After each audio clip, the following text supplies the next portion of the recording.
Malayalam big boss season 7 ലൈവിൽ ഇപ്പോൾ നടന്നുകൊണ്ടിരിക്കുന്ന അങ്ങനെ മിറാഷ് ടീമിന് ബിഗ് ബോസ് വീട്ടിൽ നിന്നും പുറത്തു പോകാനുള്ള സമയമായെന്ന് ബിഗ് ബോസ് അനൗൺസ് ചെയ്യുകയാണ്. അങ്ങനെ ആസിഫ് അലി പോകുന്ന സമയത്ത് അനുമോളെ കെട്ടിപ്പിടിക്കുന്നുണ്ട്, നൂറിനെ ആദിലിനെയൊക്കെ കെട്ടിപ്പിടിക്കുന്നുണ്ട്, അനീഷേട്ടന് പുറത്തിറങ്ങിയിട്ട് കാണാമെന്നൊക്കെ പറയുന്നുണ്ട്.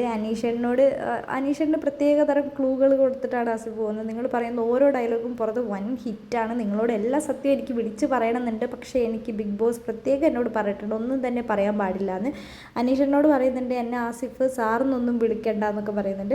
സാറിനെ ഞാൻ എപ്പോഴും കണ്ടു കഴിഞ്ഞാൽ സാറ് ബ്ലൂ തന്നെയാണല്ലോ, അതാണ് എൻ്റെ ഫേവറേറ്റ് കളർ എന്ന് പറയുന്നുണ്ട്. ഞാൻ എപ്പോഴും ശ്രദ്ധിക്കാറുണ്ട്, സാറിൻ്റെ ഇൻ്റർവ്യൂസ് ആണെങ്കിലും ശരി, ഇനോഗ്രേഷൻ ആണെങ്കിലും ശരി, ഞാൻ അവസാനം കറങ്ങി തിരിഞ്ഞ് ബ്ലൂവിൽ തന്നെ എത്തുമെന്ന് പറയുന്നുണ്ട്.